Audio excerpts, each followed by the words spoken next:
Ayun. Malinaw po yan mga kaibigan ha. Ang ating pong pamagat ngayon ng ating live, kung walang kikilos sa investigasyon ng patayan, sino kaya? Salamat sa Marcos administration. Bakit? Dahil dito nagkakaroon po ng malinaw na totoong investigasyon. Kung saan, yung mga napatay po no, during past administration, kahit paano mabibigyan po ng karapatan o karampatan na hustisya. Kasi sabi nga, pati yung ibang wala namang kinalaman, nadamay. Di po ba? Sa enkwentro. Pero, ang maganda po dito, mga kababayan, napaamin po si dating Pangulong Duterte. Ngayon, sa pag-amin niya ng pagsasalita niya tungkol sa patayan, sinasabi niya ng tagapagsalita niya na si Salvador Panelo, isang joke lamang daw yun. Joke o biro yung pag-amin o pagsasalita ni Duterte. Masasabi bang joke yun? Una-una nag-oath siya dun. Diba? Nag-oath siya at sinabi niya, diretsuhan na tayo, prangkahan na tayo. Tapos ngayon, nung sinasabi ng mga eksperto sa batas, pwede nang kasuhan si dating Pangulong Duterte dahil sa kanyang pag-amin, biglang kumabig ng salitang joke. Joke daw po yun. Joke ba yung pagpakapatay ng mga sibilyan na hindi naman talaga dawit? Maituturi po bang joke yun, mga kaibigan? Maibabalik ba ang buhay ng mga tao na napatay sa drug war? Maibabalik po ba yun sa salitang joke? Di po ba hindi na? Nasayang ang buhay, napatay na. Ngayon, insulto sa mga pamilya nung napatay, nasasabihin na pag-amin niya sabay sasabihin, isang joke. Dapat po ba yung tanggapin po yun? Yung sasabihin nilang joke? By the way guys, nagkaroon po ng issue nung nakaraan na kung saan dumalaw nga si dating Pangulong Duterte sa Iglesia ni Cristo. Nagsalita na po ang INC tungkol po dyan sa usapin na yan ng pagdalaw ni dating Pangulong Duterte. Sa mga hindi po nakamonitor doon sa issue po na yon, at ngayon kumakalat naman po yan sa ibang social media, ito po ang tugon ng pamunuan po ng kapatiran ng Iglesia ni Cristo. Pakinggan niyo po natin kung ano po ang sinasabi po ng Iglesia ni Cristo sa pagdalaw ni dating Pangulong Duterte sa tanggapan po ng kasal ng pamumunuan po ng INC. Sa gitna naman po ng hidwaang naganap sa pagitan ng mga lider ng bansa, nagsalita na po ang pamunuan ng Iglesia ni Cristo kaugnay sa pagkakadawit ng pangalan ng INC. Narito po ang report. Sinagot ng Iglesia ni Cristo sa pamamagitan ng tagapagsalita nito na si kapatid na Edwil Zabala ang mga isyung ibinabato sa INC. Kabilang narito ang naging pagbisita noong 10 ng Oktubre ni dating Pangulong Rodrigo Duterte sa tagapamahalang pangkalahatan ng Iglesia ni Cristo, ang kapatid na Eduardo V. Manalo. Nilinaw ni Ka Edwil na sariling pagpapasya ng dating Pangulo ang naging pagbisita sa tanggapang pangkalahatan kasama si Senador Christopher Bongo. Nagtungo sila sa central office ng Iglesia ni Cristo para personal na bumati sa nalalapit na kaarawan ng kapatid na Eduardo Manalo. Ang totoo, idadagdag ko na, ay halos taon-taon naman nagtutungo si former President Duterte para bumati. Gayunman, ipinaubaya na ng INC kay dating Pangulong Duterte ang pagtugon sa pagdadawit dito ni dating Police Colonel Royina Garma nang sabihin na nagpahanap siya ng isang police official na miyembro ng INC para mangasiwa sa war on drugs ng kanyang administrasyon. Kung hindi ako nagkakamali, parang kahapon lamang yata, nag-release ng statement ang dating Pangulong Duterte. Pinaliwanag na niya yung ukol sa bagay na yan. Palagay ko siya higit sa lahat ang makapagpapaliwanag ng mas malalim kung bakit gano'n ang choice niya. Sa isang panayam, ipinaliwanag ni dating Pangulong Duterte ang dahilan bakit sa isang miyembro ng Iglesia ni Cristo niya nais ipagawa ang trabaho. Paliwanag ng dating Pangulo, may tiwala siya sa isang INC dahil maaasahan sa pananalapi at hindi ibubulsa ang gugugulin sa mga proyekto ng gobyerno. Sa isyu naman ng pagkasira ng samahan ni na Pangulong Ferdinand Marcos Jr. at Vice President Sara Duterte, naniniwala ang Iglesia ni Cristo na mas makabubuti para sa sambayanan ang pananatiling nagkakaisa ng mga leader ng bansa. Matatandaan na noong 2022 national elections, sinuportahan ng Iglesia ni Cristo ang unity ni na Pangulong Marcos at VP Sara. Alam naman natin na talagang bumabangon ang hindi pagkakaunawaan. Pero dahil tinanong nyo kami at kami ay isang relihiyon, ay ibabalik ko lang doon sa aral na sinasampalatayanan ng Iglesia ni Cristo. Alang-alang doon sa aral ng Panginoong Hesukristo, ang hangad namin magkasundo, magkaunawaan, sapagkat ang makikinabang naman ay ang bansang Pilipinas kapag lahat ng leader natin sa ating bayan nagkakaisa. Tiniyak din ng Iglesia ni Cristo ang nagpapatuloy na suporta nito hindi sa kanino mang personalidad, kundi sa magagandang programa ng pamahalaan. Ang Iglesia ni Cristo po nananatiling sumusuporta sa lahat ng mabubuting proyekto ng pamahalaan, lalo't sa ikabubuti ng ating mga kababayan. Maraming salamat sa inyo pong pagsubaybay sa Mata ng Agila Primetime. Para malaman ang matatag, matapang at matapat na mga balita, i-follow lamang. Yun. Malinaw po, di ba? Narinig niyo po yung sinasabi nung kapatid na tagapagsalita po, na opisyal na tagapagsalita ng INC. Ang gusto po nila, pagkakaisa ng mga leader natin. Pagkakaisa para sa sambayan ng Pilipino. Hindi para sabihin ng mga ibang sumusuporta kay dating Pangulong Duterte na wala na daw suporta ang pamunuan ng INC. Narinig po natin yung sinasabi ng tagapagsalita na nananatili silang sumusuporta sa gobyerno dahil sa mga magagandang ginagawa ng gobyerno ni Pangulong Marcos. Yan po ang totoo dyan.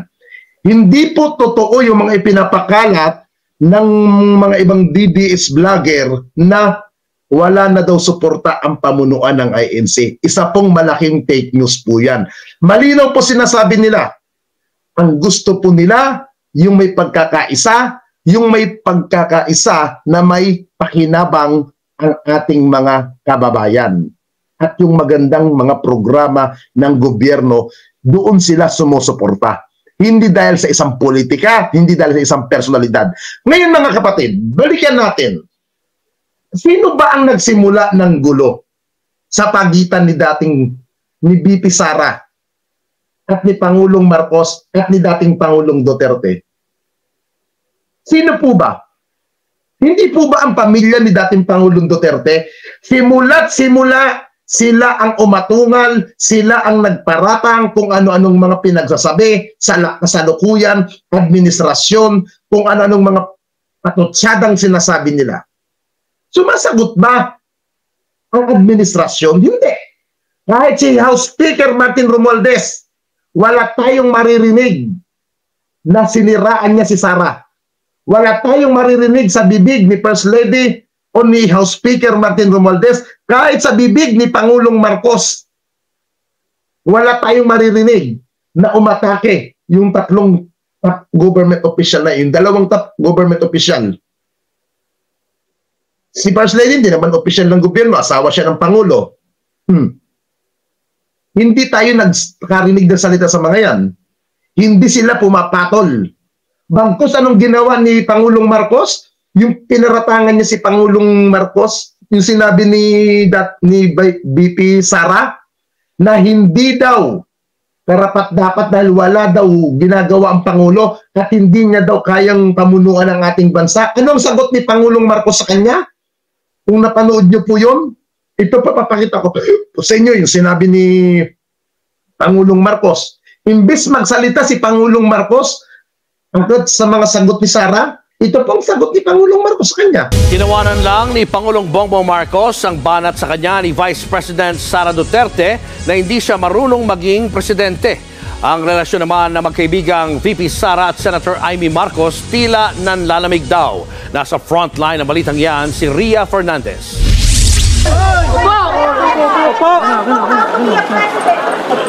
Napangiti lang si Pangulong Bongbong Marcos nang tanungin tungkol sa pahayag ni Vice President Sara Duterte na hindi siya marunong mamuno bilang presidente. Sa pagdiriwang ng anibersaryo ng Philippine Coast Guard, tikom ang bibig ni Pangulong Marcos sa mga tirada ng kanyang bise. Pero ang anak ni PBBM na si Ilocos Norte 1st District Representative Sandro Marcos, pumalag na kay VP Sara. Sa isang pahayag, sinabi ni Sandro na nagtimpi pa siya bilang respeto sa Vice President. Pero bilang anak, hindi raw niya kayang manahimik habang pinagbabantaan ni VP Sara na huhukayin ang labi ng kanyang lolong si dating Pangulong Ferdinand Marcos Sr. at pupugutan ng ulo ang ama niyang kasalukuyang Pangulo. Ang kakaiba raw na temper tantrum ay kinondena na ng isang bansang natatakot na sa mga naging payag ni VP Sara. Dagdag pa ni Sandro, baka raw ang paghuhuramentado ni VP Sara ang self-therapy niya pero sumusobra na raw ang bise. Bago pa man magsalita si Sandro, dumepensa na rin ang pinsan niyang si Ilocos Norte Governor Matthew Manotoc para sa kanyang inang si Senator Amy Marcos. Sa kabila nito, naiintindihan naman daw ni VP Sara ang mga naging reaksyon ni Sandro at Matthew pero pumalag lang daw siya sa pamipersonal sa kanya. Kayo ang nauna. Bakit? Because of envy and jealousy. Nilinaw rin ni VP Sara na hindi niya tinira ang kaibigang si Senator Amy. Pero hindi niya raw masabi ang tunay na estado ng kanilang relasyon ngayon. Kung friendship over na ba o pagsubok lang ito. Matapos daw ang press conference niya noong Biyernes, tinext daw ni VP Sara si Senator Amy. Pero She was cold, malamig. And then meron siyang sinabihan ng common friend namin na naiinis siya sa akin at kay BBM. Sa gitna ng banta ni VP Sara na ipahuhukay ang labi ni Marcos Sr. para ipatapon ito sa West Philippine Sea, sinabi ng Philippine Army na tanging pamilya lang ng Yumao ang pwedeng magpalipat sa labi ng kanilang kaanak. Nagbabalita mula sa frontline, Ria Fernandez, News 5.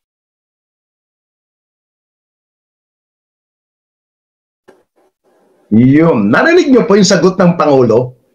Halos ilang akusasyon ng mga pinagsasabi ng mga Duterte. Ito po nakakatawa.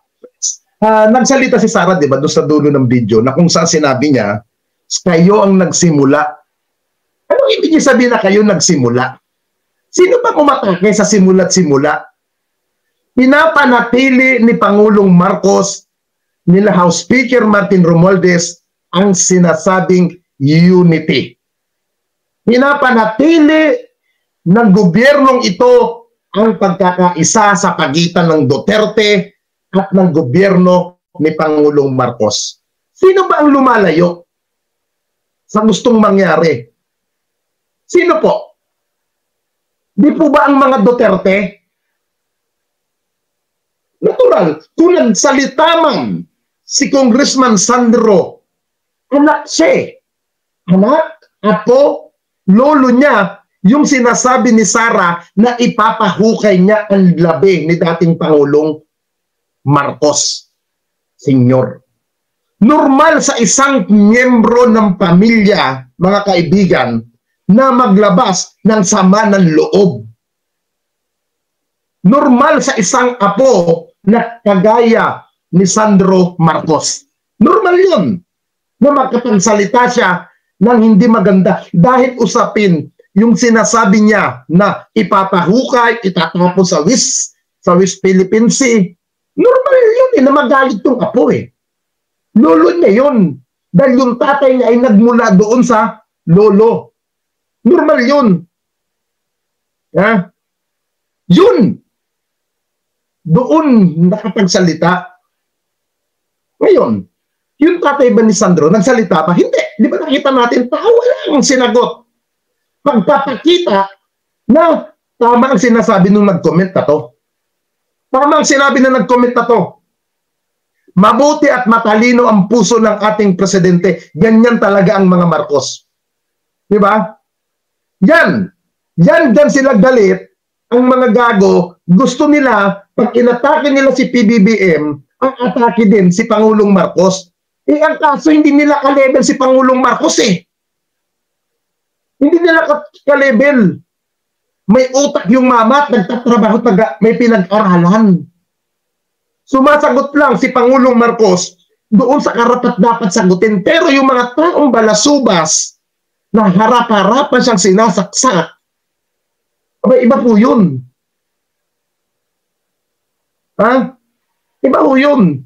Ito, karapat-dapat ni Kong Sandro, yung buti pa nga, yung atake ni Kong Sandro, may kasamang pagmamahal pa rin. Di ba? May kasamang pagrespeto. Pero itong mga Duterte, ito, halos blood the belt lang pinagsasabi. Halos hindi na makain yung pinagsasabi. Bakit? Kasi atat silang makabalik sa pwesto. Ayaw nilang nakukalkal ang mga isyong yan. Ayaw ng mga Duterte na mahalukay ang hindi dapat mahalukay.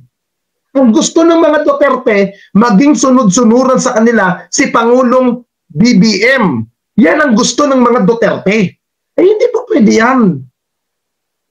Hindi pwede yun, mga kababayan.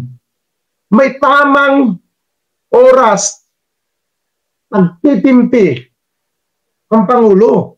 Buti nga hanggang sa mga sandaling ito, hindi nagkasalita ang Pangulo eh. Hindi sila inaatake ng Pangulo. Itong mga tanga na mga vlogger, gawa ng kwento. Na kesyo kumalas na daw ang INC. Ay, ang linaw po ng sinabi, oh. Sumusuporta sila sa gobyerno dahil sa magagandang gawa ng gobyerno ni Pangulong Marcos. Ano sinasabi niyong wala ng Iglesia ni Cristo? Huwag niyong idadamay ang INC at kahit anong reliyon. Huwag niyong idamay. Ha? Nananahimik po ang INC, mga kaibigan. May napapanood niya yung mga ibang vlogger dyan, no? Gamit na gamit yung pagpunta ni dating Pangulong Duterte sa INC. Wala nang suporta ang INC sa leadership ni Pangulong Marcos. O, ayan, nagsalita. Nagsalita na. O, dinabasan kayo ngayon. Isang malaking fake news yung pinagkasabi ninyo. Kung galit kayo kay Pangulong Marcos, huwag niyong idama yung mga ibang religious group. Ha? Huwag niyong itulad ang Iglesia ni Cristo sa grupo ni Apollo Kibuloy. Huwag niyong igaya yun. Iba ang aral ng INC sa aral ng QGC. Iba ang aral nila. At may respeto ang INC kung sinong nakaupo sa gobyerno, sinusuportahan nila. Hindi sila yung tipong religious group na babakbak sa gobyerno. Hindi ganun. Nakakahiyang ginagawa ninyo, mga kaibigan. Ha?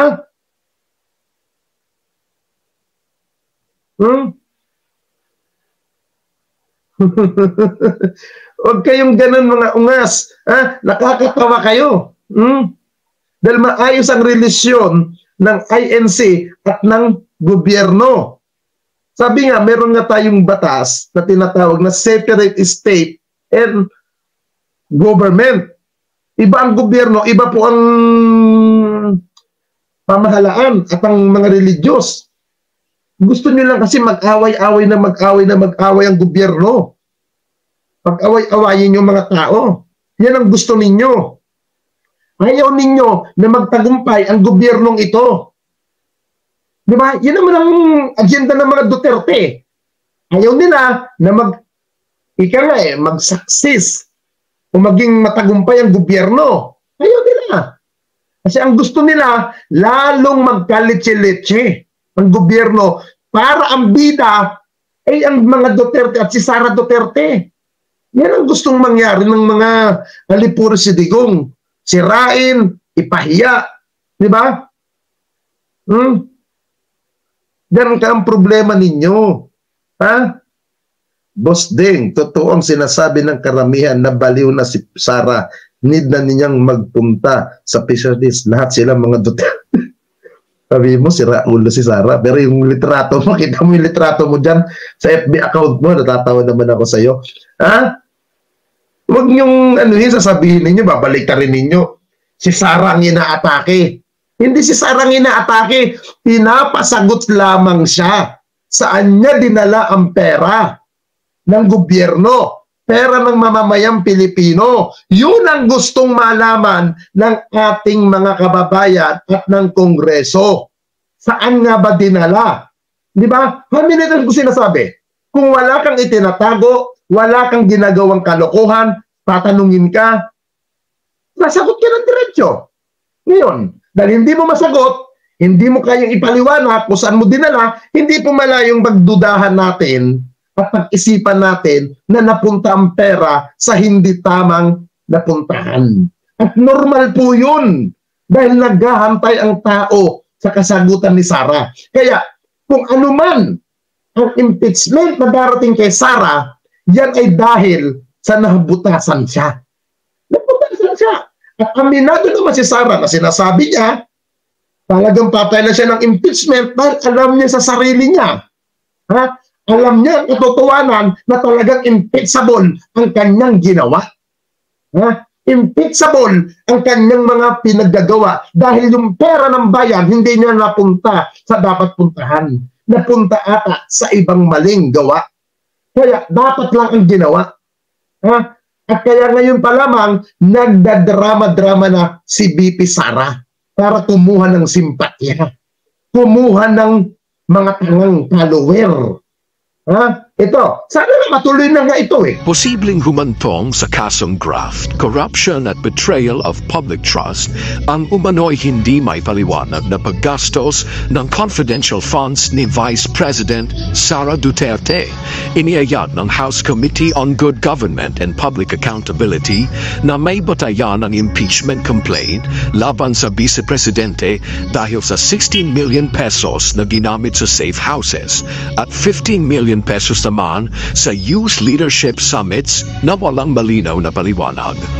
Ayon kay House Senior Deputy Speaker Dom Gonzales, kung hindi makapagbibigay ng sapat na paliwanag si VP Sara, maaaring sampahan siya ng kasong plunder.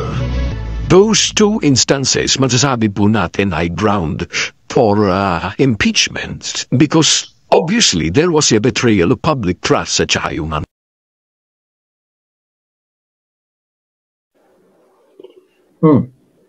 Di ba? Yan o. Pag hindi nakapagbigay ng maliwanag na paliwanag si Sara Duterte sa pondong kanyang napunta sa kanya ay impeachable. Pwede siyang kasampahan ng kaso ng graft and corruption. Ngayon, trabaho po yan ng mga congressman. Trabaho po yan. Dahil hindi mo masagot eh. Hindi mo maipaliwanag. Pumunta ka na sa Kongreso, hindi ka naman nag-oath. Hindi mo naman masagot ng diretsyo. Anong silbi po ng pagpunta niya ron? Nagpapapunta siya ng mga tauhan niya. Hindi niya naman binigyan ng karapatan na ipaliwanag ang dapat ipaliwanag. Anong silbi ng ginagawa ng mga tauhan niya? Kaya alam niyo mga kaibigan, malaking pasalamat kay House Speaker Martin Romualdez. Bakit? Hinahayaan niya ang Kongreso na mag-imbestiga. Nang makita ng ating mga kababayan, hi, shoutout sa iyo Mark Ramos, good morning sa iyo Daddy. Nang makita ng mga kababayan natin na walang kinikilingan ang gobyerno. Yun yung important dito. Ha? Total naman, nagsimula ang mga Duterte na umatake sa mga Marcos sa gobyernong ito. Dito, silipin na. Di ba? Kaya nga, kagagahan yung sinabi ni Sara na kayo daw ang nagsimula ang gobyernong ito para atake siya. Hindi gobyerno ni Marcos ang nagsimula ng pag-atake sa kanila. Ang mga Duterte ang nagsimula ng pag-atake, kung maaalala po natin kung ano-anong sinasabi nila, bangag, adik, hindi maayos ang leadership, hindi bagay maging pangulo, sunod-sunuran, mga ganun mga pinagsasabi. Hanggang kung ano-ano mga patotsyada na kay House Speaker Martin Romualdez, kung ano-anong asukasasyon na ang binibigay kay First Lady Lisa Araneta Marcos. O, ano gagawin natin doon?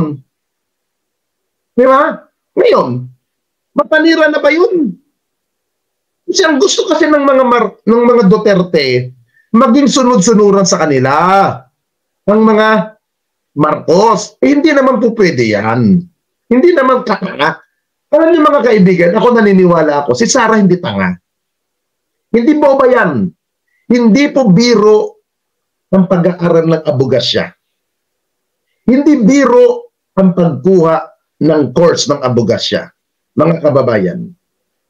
Ang nakikita ko lang kay BP Sara, dahil hindi niya na masagot, dahil na ano na siya na corner na siya Ngayon, nagtatratrahan, ika nga, kumukuha ng simpatya sa mga kababayan natin.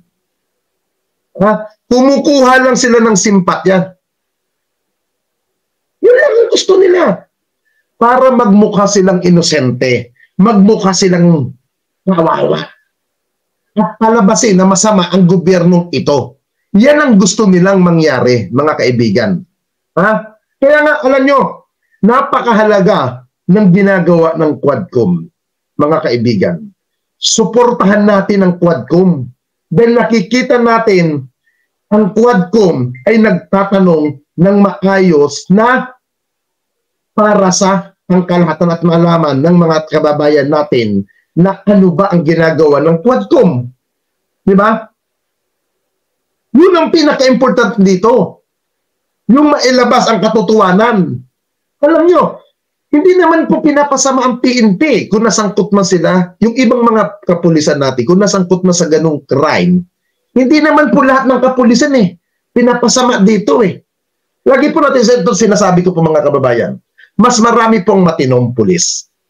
Mas marami ang dedicated na mga pulis na totoong nagsiservisyo. Kung may nasasangkot man mga pulis, ilan-ilan lang yan. Ilan-ilan lang ang mga nasasangkot na yan. Pero hindi lahat. Hindi lahat sangkot. Kaya nga, ang ganda ng ginawa ng Philippine National Police ni Chief PNP, Marbel Lahat ng lumabas na isyu na kinasasangkutan ng kapulisan nung panahon ni dating Pangulong Duterte, pinaiimbestigahan na ngayon. Pinakalkal ang lahat na dapat kalkalin. Para kung talagang mayroon talaga nasangkot na kapulisan, mananagutin. Pero mga kaibigan, dapat sa sinabi ni dating Pangulong Duterte na umaamin siya, nagsasalita siya na totoong may death squad, dokman ito o hindi. Pero hindi dapat siya nagjo-joke doon sa ginagawa na pag-iimbestiga sa kanya sa Senado. Na kung saan, kahit alam na natin, bias, at lahat nagiging favor na kay Duterte doon sa nangyari sa Senado, dapat ito ang gamitin para sampahan, pagpaliwanagin, at higit sa lahat, alamin ang mga ginawang pagkakamali ni Pangulong Duterte. At pasagutin siya. At kung talagang may katotohanan, pailan siya ng kaso dahil hanggang sa mga sandaling ito, umiiyak, naghihilagpis ang ating mga kababayan na namatayan, na nawalan ng mga mahal nila sa buhay. Yun ang gusto ng mga namatayan ng biktima. Katarungan ang gusto nila. Ipagkakait ba natin ito?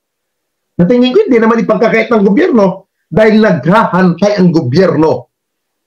At ang gusto ng gobyerno, lahat panagutin kung sino talaga ang mga nagkasala noong panahon ng war on drug ni dating Pangulong Duterte. Masagasaan ang dapat masagasaan. Ngayon, hindi nila ma-attempt na mapabagsak si Pangulong Marcos. Hindi nila magawa na makudita si Pangulong Marcos, kaya idinadaan nila sa kung saan-saan paninira, sa mga black propaganda, gamit ang social media, may mga bayaran din na mga ilan lang na media, pero hindi naman lahat sumusuporte sa dating administrasyon Halos yung mga kausap ng mga reporter, mas favor sila sa administrasyon ngayon I-compare mo doon sa dating administrasyon Ito, pwedeng gamitin to ng gobyerno para sa investigasyon ng pagsasalita ni dating Pangulong Duterte na umaamin siya na meron siyang death squad. Ito, papanoodin uli natin to. Ang sinabi ko, ganito, prangkahan tayo, encourage the criminals to fight. Encourage them to draw their guns. Yan, buhay yan. Ayan ang sila, yan ang instruction ko. Pati yan si Kuy. Encourage, pati yan si De La Rosa, encourage them lumaban. Pagka lumaban, patayin ninyo para matapos na ang problema ko sa siyudad ko. Tangina yan. Noong na-presidente ako, ganun rin sa command conference. Diyan sa Malacanang. Yan ang utos ko.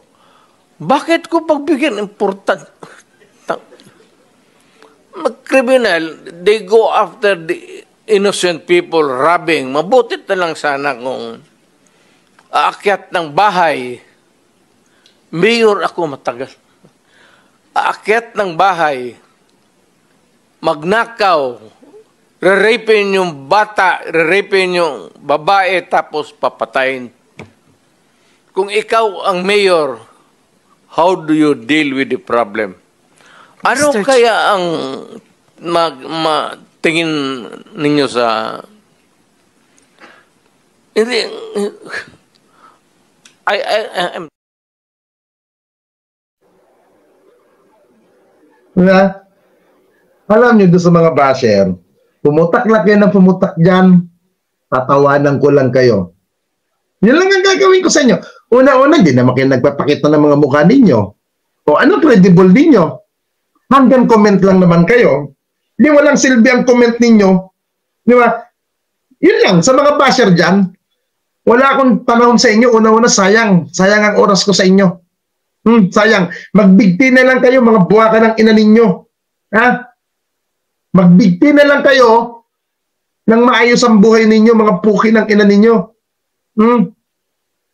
Nakaka-ano lang kayo. Sayang ng oras. Yun lang ang sagot ko sa mga basher ko dyan.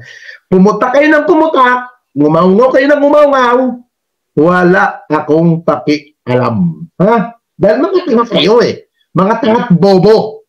Ha? Ganyan ang bobo. Ganyan ang inutil. Ha? Eh wala akong magagawa. Ganyan ang paniniwala ninyo mga puki ng ina ninyo eh. Ha? Dahil mga tanga kayo. Parang ito, kung tanga kayo, tanga din ito katulad ninyo. Ito. Naalala ko, sabi niya eh, sino kayo?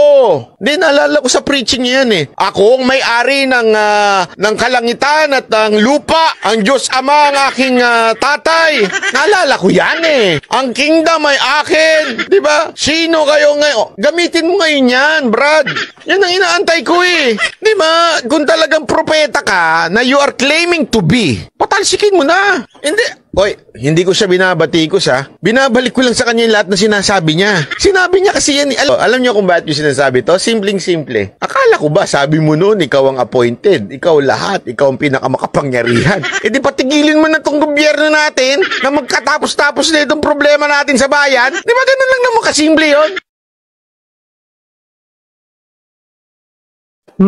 Narinig niyo yung tanga? Narinig niyo po yung tangang vlogger na yan, yung kupal na yan, na tarantadong yung putang ina na yan. Narinig niyo yung sinabi niya? Inatake si Kibuloy, ngayon ano na, tagahimod na ng tumbong ni Kibuloy. Ha?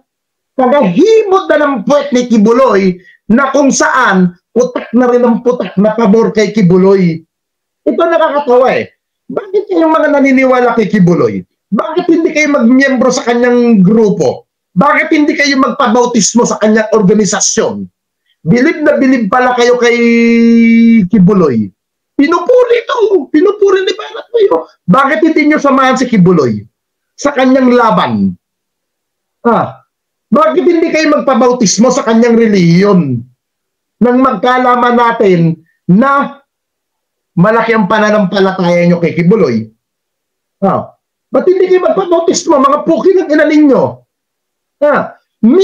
Bilib pala kayo kay Kibuloy. Ito na lang ang tataka ko Si Sara Duterte, pinagtatanggol si Kibuloy na may kasong human trafficking, may kasong pagkakantot ng mga miyembro niya, lahat ng kalibugan ni Kibuloy, dinadaan niya doon sa mga miyembro niya.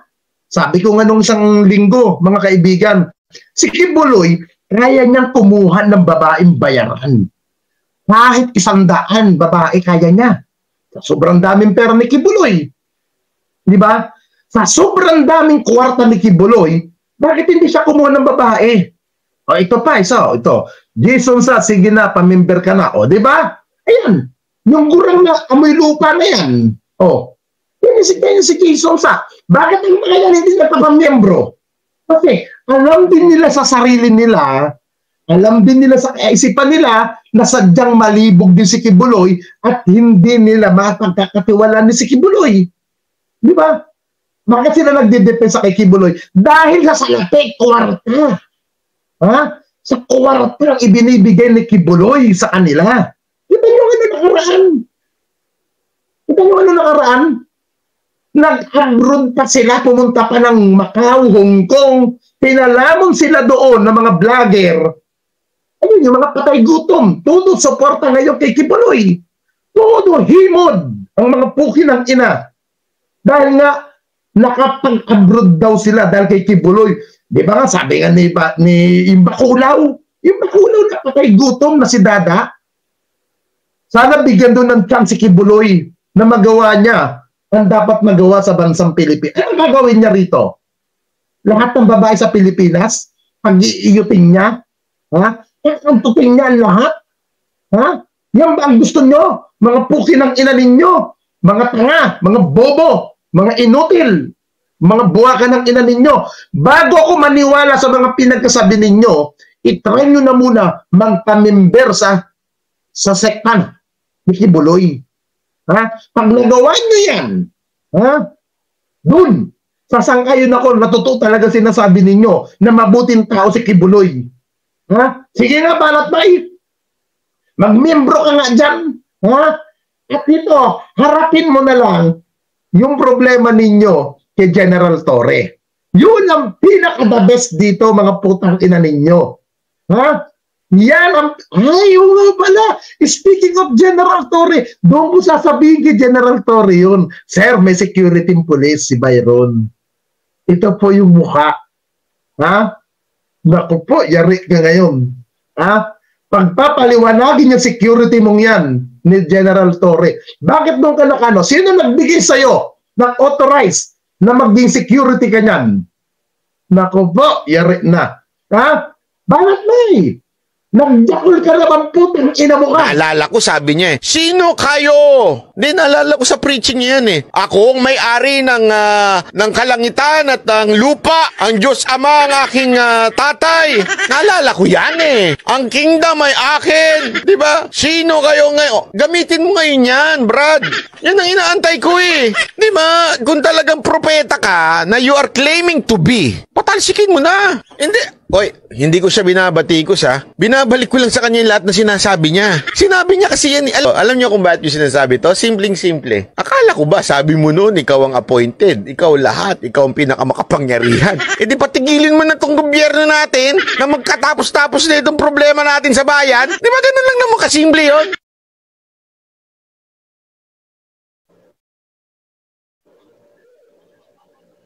Di ba? Ganyan po natin makikita, kabobo. Ganyan natin makikita, ka-inutil si Balatbay. Dati kung ano ng mga pinagsasabi. Labang kay Kibuloy, ngayon tagahipod na ng tumbong. Di ba? Tagahipod na ng tumbong. Tagahipod na siya ng puwet ni Kibuloy. Kaya alam mo, Byron, kasi humimod ka ng puwet ni Kibuloy, bakit itong hindi mo himod? Una-una, yung isa na may malaking katawan, na si Dada. Pero inutil din na tangat, inutil na, wala pang trabaho kung hindi lumamon magpalibre sa follower. Ultimo motor, lahat pinapalibre sa mga follower. Ang ganda ng motor, pero mga patang gutom. Isa pa, yung isa pang kapatid ni Balatbay na inutil din na puro panghihingi, puro panglilimos sa mga vlog, sa mga follower na tanga. Yan si Coach Oli na mahilig din magdakol Eto, hindi ko to gawa. Mismo nagsasabi niya si Arlene. Kung nanonood si Arlene, shout out sa'yo, Madam Arlene. Di ba? Shout out sa'yo.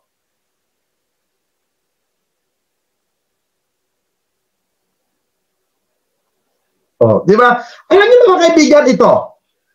Kung kayo nakikita niyo si Banatbay na mga may security, na mga pulis o sundalo, picturean nyo, videohan nyo, i-send nyo po sa akin. I-send nyo pa sa akin.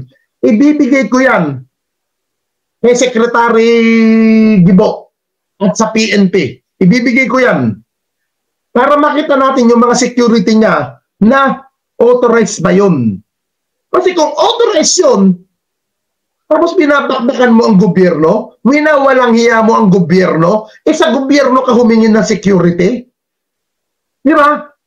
Kung hindi man mga pulis yan, authorized ba yan na magdala ng baril? Yun ang tanong dyan eh. Authorized ba yan na magbitbit ng mga baril? Di ba? Videohan nyo mga kababayan, lalo doon sa nag-comment na pumupunta ng Santa Rosa, videohan nyo, isend nyo sa akin. Kasi hindi authorized yan. Kasi kung ikaw laban sa gobyerno, tapos humihingi ka sa gobyerno na security para sa kaligtasan mo, para kang gago. Para kang ungas. Di ba? Double kara ka nun. Galit ka sa gobyerno, wala kang tiwala sa gobyerno, pero nanghihingi ka ng security. Ha? Parang pang-uulol niya, sinasampal mo ang gobyerno, winawalang iya mo. Sino nagbabayad niyan? Baka gobyerno pa rin. Di ba? Malaking kaululan yan, mga kababayan. Ha? Isang katarantaduhan. Di ba? Malaking sampal niya sa gobyerno pinaggagawa ni Banatbay. Winawalang hiya mo, tapos may security ka. Napakagago mo. Parang sabi mo, ako, winawalang hiya ko ang gobyerno, ito may security ako. Parang ganun ang palabas mo. Diba? At sigurado ako, yung nagbigay sa'yo yan, kung may nagbigay mo sa'yo ng permit, yan ay dahil sa kapartido mo. Ha? Dahil ungas kang pukin ng ina nyo. Ha? Dahil gago ka at inutil kang pukin ng ina mo ka. Ha? Kaya nga, sinasabi nga ng kapartido ninyo, alam nyo mga kababayan, ito siguro nauumay na kayo dito sa isang pinalalabas kong madalas na video. Sa lahat ng mga sinasabi ng mga Duterte vlogger, defender, na paninira sa gobyerno ni Pangulong Marcos, yan po ay parte ng strategy ng grupo ni Sara Duterte. Para palabasin na negative ang Pangulo. Para ipamukha nila sa taong bayan na walang kwenta ang gobyernong ito. Iyan naman po ay mismong sinabi ni Vice President Sara sa kanyang video clip na nakuha natin. Panoodin niyo ito, maigi. Ang motive dyan is very simple. Mababasa mo naman kaagad eh. Ang motibo dyan is perpetuation in power. So lahat ng threat sa power mo, sisirain mo talaga. It's very obvious. Sa lahat ng naririnig mo, nakikita mo na ginagawa, ang motibo dyan is ayaw ko na bumaba sa akin na ito forever. Kaya sirain ko kayo lahat. Wala akong pakialam kung totoo man o hindi ang paninira ko sa inyo. Basta lang masira kayo. Yan yung motibo dyan. It's all about politics. Everything is all about politics and power. Nakita niyo po, yung mga sinasabi nila na paninira, kung anong mga hindi makain para lang mapaniwala ang mga kababayan natin, yan po ay kasama sa scripted nila na ipahiya si Pangulong Marcos. Yan po ang agenda ng mga Duterte, mga kaibigan. Yan po ang gustong mangyari ng mga defender ni Pangulong Duterte dati. Hiyain, wasakin, at palabasin na walang ginagawa ang gobyerno. At palabasin na aping-api si Sara. Pero ang totoo, hindi po api si BP Sara. Ang nangaapi, sila po ang nangaapi sa Marcos administration. Again, mga kababayan, sa atin pong pagdiriwang ng undas po ngayong araw po, bukas, maging aware po tayo. Sumunod po tayo sa alituntunin, sa mga pinasabi ng ating kapulisan. Pag may makita po kayong crime, i-report nyo po kaagad sa ating mga kapulisan, mga kaibigan.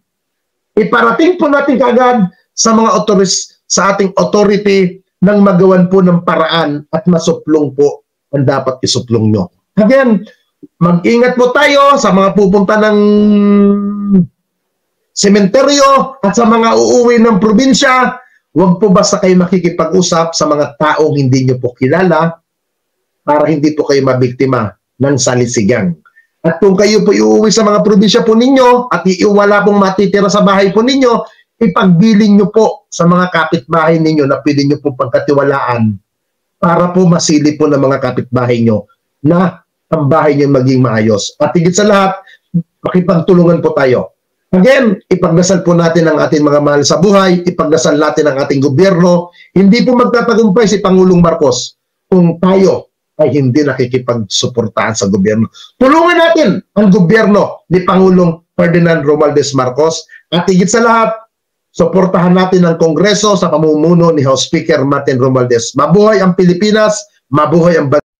Yo, what's up mga tropa pips? Welcome back to my vlog. At napanood nyo po yung ating video dyan na pinresent ni Kuya Nino Barsaga. Ang nakapukaw ng pansin sa akin dyan, etong inilabas na issue ni Kap patungkol kay Banat Bay. Kasi kung totoo po na humingi siya ng police security sa PNP para bantayan siya, eh di ba binabanatan niya ang gobyerno, binabanatan niya si General Torre, di ba, dahil siya ay tuta ni Kibulok. Di ba medyo parang ano ba talaga, di ba? Babanatan mo gobyerno, babanatan mo si General Torre, babanatan mo ang mga nanunungkulan sa ating bayan, babanatan mo ang ating presidenteng Bongbong Marcos, pero kanino ka lalapit ng tulong para bantayan ka, para maging secured ka sa gobyerno? Tama ba yun? Okay lang ba yun? Di ba parang napakapangit naman, di ba? Parang kapal ng mukha mo. Di ba parang kapal ng mukha mo na binanatan ng Pangulong Bongbong Marcos, binabanatan mo ang mga nagtatrabaho sa gobyerno, pinagtatanggol mo mga kriminal na katulad ni Kibulok, tapos ang iyong seguridad ay ipapaubaya mo sa taong gobyerno din. Di ba parang pakapalan na lang siguro talaga ng mukha yan, di ba? Kasi siguro dahil nga nagpakawala ng fake news si Banat Bay na meron daw nagtatangka na gumurgur sa kanya. Nagtataka naman ako hanggang ngayon, buhay naman. Sabi niya NBI daw, leader ng NBI o tauhan ng NBI o boss ng NBI. Pero hanggang ngayon buhay naman, no? Diba? So ibig sabihin fake news yun. Kasi ilang buwan na nakakalipas pero buhay ka pa rin hanggang ngayon. Tapos, hingi ka ng tulong sa PNP, papapangalaga mo ang iyong buhay sa ang nagpapasahod ay taong bayan, ang nagpapasahod ay ang mamamayang Pilipino, nagsisilbi sa bayan, ang binabanatan mo. Di ba parang gaano kakapalang muka nitong si Banat Bay na yan? Alam niyo po sa totoo lang, yan si Banat Bay, maka-Isko Moreno yan. Pero wala akong kabilib-bilib na dyan. Wala na akong ka-amor-amor dyan sa tao na yan at dyan sa mga kasama niya. Kasi pinagtanggol nila, kriminal eh. Diba, buti sana kung pinagtanggol na lang nila si Yorme Isko Moreno. Diba, parang maano pa tayo na pinagtatanggol nila ang pinakamagaling na mayor sa kasaysayan ng Pilipinas. Pero yung pinagtatanggol nila ay isang kriminal na katulad ni Kibulok na bumubulog ng pastoral gabi-gabi. Tapos merong issue si Banat Bay at si Dadang Bakulaw na ay hindi pala natin pwede sabihin dito yun. Ano na lang, sabi kasi ni Kuya Nino at ni Maharluka, eto daw dalawang to ay ano ba magandang word, kapalit ng ng pangbubu. Ano na lang, naglalako ng tilapia. Naglalako ng tilapia na lang sa mga matatandang mangkanor na gustong bumulog. Diba parang, birds of the same feathers flock together. Isang manyakol, kayo nagbebenta ng mga tilapia, tapos nagsama kayo, tag team kayo. Diba parang, tapos sasama kayo kay Yorme. Kaya ako sa totoo lang, isa sa mga dahilan kaya po hindi ako nagbablog din ng madalas patungkol kay Yorme. Kasi nahihiya ako. Kasi nahihiya ako na merong nagbablog ng patungkol kay Yorme ng mga manyakol. May nagbablog ng patungkol kay Yorme ng mga nagtitinda ng tilapia para sa mga manyakol. Yung mga mahilig kumain ng tilapia. Tapos ibablog si Yorme.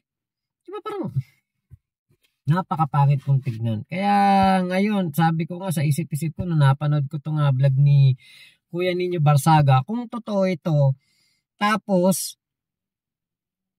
ay talagang binigyan ng PNP na police escort itong si Banat Bay.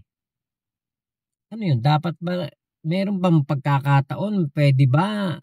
Any chance na mag-request din tayo ng kasi ako, vlogger naman ako.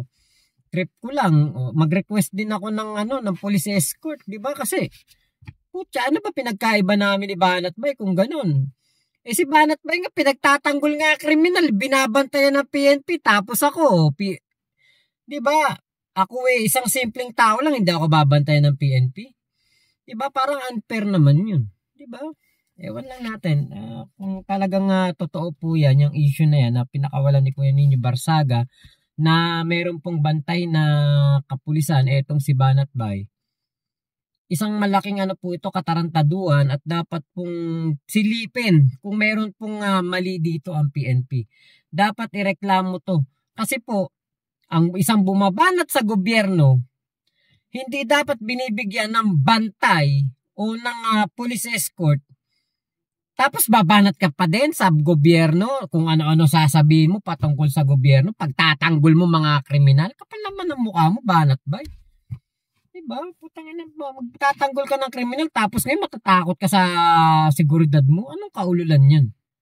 Ay nako, ewan ko lang kung bakit, kung bakit ganun nga po ang marami pa rin po ang naniniwala dito sa tukmol na to na si Banat Bay. Sa totoo lang, mga tukmol talaga tingin ko sa kanila. Tukmol na tukmol. Walang kadating-dating tong mga taong ito. Magaling lang ang karakas, magaling lang mambola, magaling lang manguto. Pero behind the scenes, behind the camera, walang dating. Nakita ko na yung mga personalidad na yan. So yun lamang po, maraming salamat sa pagsama nyo dito sa aking vlog na ito. Ingat po kayo. Momo chup chup. Love you, love you. God bless us all, Pilipinas. God first. Salamat po.